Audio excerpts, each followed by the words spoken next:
हाथी और चूहा की कहानी। एक राज्य में एक राजा का शासन था।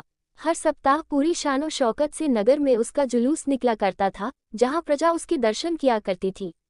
एक दिन एक नन्हा चूहा उसी राजमार्ग के किनारे किनारे कहीं जा रहा था, जहां राजा का जुलूस निकलने वाला था। वह चूहा था तो छोटा सा, मगर उसका घमंड बहुत बड़ा था और वह खुद को सर्वश्रेष्ठ और महान समझता था। कुछ देर बाद राजमार्ग से राजा का भव्य जुलूस निकला, जिसे देखने लोगों की भीड़ लगने लगी। राजा अपने पूरे दल बल के साथ था। उसके सैनिक उसे घेरे हुए थे। कई मंत्री और अनुचर उसके पीछे थे। वह एक विशाल शाही हाथी पर सवार था।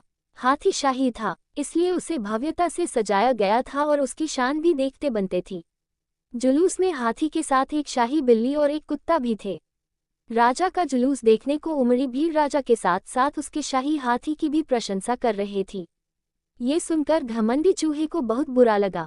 वह हाथी को गौर से देखने लगा, फिर सोचने लगा, इसमें ऐसी क्या खास बात है जो मुझ में नहीं। मैं भी उस जैसा ही हूँ। मेरे पास भी 2 आँखें, 2 कान, 1 नाक और 4 पैर हैं। फिर उसकी इतनी प्रशंसा क्यों? उसके विशाल शरीर के कारण, लंबी सूंड के कारण, छोटी छोटी आंखों के कारण या झुर्रीदार चमड़ी के कारण? किस कारण? एक बार तुम लोग मुझे देख लो, उस हाथी को भूल जाओगे। मैं हाथी से ज्यादा महान हूँ। चूहा ये सब सोच ही रहा था कि शाही बिल्ली की नज़र उस पर पड़ गई और उसकी लार टपक गई। जुलूस छोड़ वह उसकी ओर लिपकी। फिर क्या था? चूहा अपनी सारी महानता भूलकर दुम दबाकर भागा। भागते भागते वह हाथी के सामने आ गया। आगे बढ़ते हाथी ने उस पिद्दी से चूहे को देखा तक नहीं और अपना विशाल पैर उठा लिया। चूहा उसके पैर के नीचे कुचलने ही वाला था, मगर किसी तरह उसने खुद को बचाया।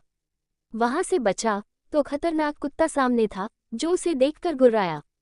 चूहा पूरी जान लगाकर वहां से भागा और राजमार्ग के किनारे स्थित एक छेद में घुस गया। उसका सारा घमंड उतर चुका था। उसे समझ आ चुका था कि वह इतना भी श्रेष्ठ और महान नहीं। सीख: किसी से मात्र रूप रंग की समानता हमें महान नहीं बनाती।